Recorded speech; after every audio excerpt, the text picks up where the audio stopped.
দোলের দিন যেহেতু বাড়িতে পিকনিক ছিল, তাই সবাই মিলে চলছিল আড্ডা। আর বহুদিন পর সবাই একসাথে। আমাদের ফ্যামিলিটা মোটামুটি বাড়িতেই হেড কাউন্ট করলে অ্যাবাভ 100 হয়ে যায়।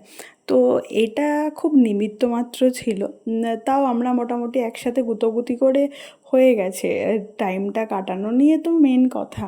আর আমাদের পাবলো এত লোক প্রথমবার দেখে প্রচণ্ড এক্সাইটেড হয়ে গিয়েছিল। দিদিভাইরা সব খেলা করছিল, তার সাথে সাথে একটা দাদা পেয়েছিল ওর ফেভারিট, যে ওর সঙ্গ দিচ্ছিল। আর ছেলেরা তো হয়ই একটুখানি বদমাইশ, সো ওর চলছিল বদমাইশিপনা। দেন বিকেলবেলা আমাদের যেহেতু এখানে গোবিন্দ মন্দির আছে, তো সেই জন্য দোলমঞ্চে আসে, গোবিন্দকে নিয়ে আসা হয়, সেখানে মেলা বসে। তো আমরা চিকেন পকোড়া খেয়ে চললাম মেলা দেখার জন্য। মেলাতে গিয়েও আবার টুকটাক তো কিছু খাওয়া হবে। আর আমাদের যেহেতু দেরি হয়ে গেছিলো, তাড়াতাড়ি করছিলাম কারণ গোবিন্দকে নামিয়ে দেওয়া হবে মঞ্চ থেকে, দিয়ে মন্দিরে চলে আসা হয়। আর এই যে মন্দিরে পালকি করে এসে 7 পাক ঘোরা হয় আর আবির খেলা হয়। গোবিন্দকেও আবির দেওয়া হয় 7 বার ঘোরানোর সাথে সাথে। আর আমাদেরও আবির খেলাটা চলে। তো এটা ছোটোবেলা থেকে সেম ট্র্যাডিশন দেখে আসছি। হ্যাঁ, এখন লোকজনের এক্সাইটমেন্টটা আগের থেকে কমে গেছে, কারণ সকালবেলাতে প্রচুর মানুষ লোক দোল খেলে নেয়, রাত্রেবেলাতে শুধু ঠাকুরকে আবিরই দেওয়া হয়। আর আগের মতো অত আবির খেলাটা হয় না এখন আর। দেন শুরু হয় গোবিন্দ স্নান, যেটা 250 বছর ধরে সেম ট্র্যাডিশন হয়ে আসছে।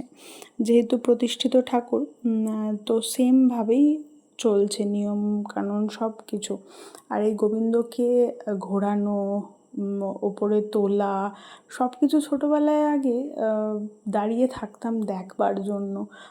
প্রতি বছরই কিরম যেন মনে হতো যে নতুন কিছু দেখছি, যেটা দেখেও কখনো কমপ্লিট হতো না। মনে হচ্ছে যে একটা দিন ছুটি পেয়েছি, এবার এখানে বসে সবাই মিলে আড্ডা দিই। যেটা এখন পুপুন পুকুইয়ের হয়, পাবলো হয়তো অতটা পাবে না জিনিসটা, কিন্তু ওরাও খুব এনজয় করে এই গোবিন্দ স্নান। তারপর আবির খেলা। পুপুন এবারে একটু বড় হয়ে গিয়েছে, তো তো আবির খেলাটা বা রং খেলাটা প্রচণ্ড এনজয় করছে।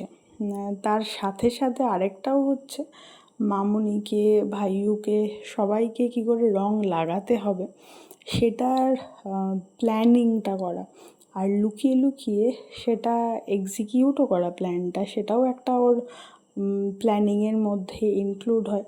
আর আমার মা হচ্ছে চরম রং খেলার মানুষ একজন, কিন্তু এবারে বাড়িতে এত লোকজনের ভিড়ের জন্য আর রং খেলাটা হয়ে ওঠেনি মায়ের।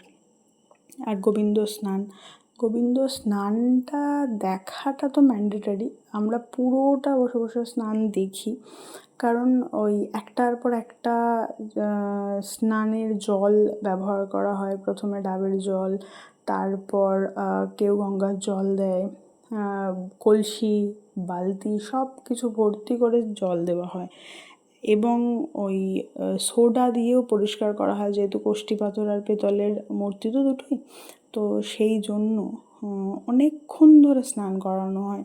আর ওই স্নানটা দেখতে না কীরকম একটা ডিফারেন্ট লাগে, যেটা অন্য সময়ের মূর্তিটা আর এই সময়ের মূর্তিটার মধ্যে অনেকটা তফাৎ থাকে। তো আমরা বেশ আনন্দ করেই বসে থাকি, দেখি গোবিন্দ স্নানটা। দেন একটা পুজো হয়, যেখানে ওই মঠ দিয়ে পুজো দেওয়া হয়, তো সেই সময়তেও আমরা থাকি। এখন যদিও অত কেউ থাকে না, তো ওই হাতে গোনা কয়েকজনই থাকে ওই পুজোটা দেখার জন্য।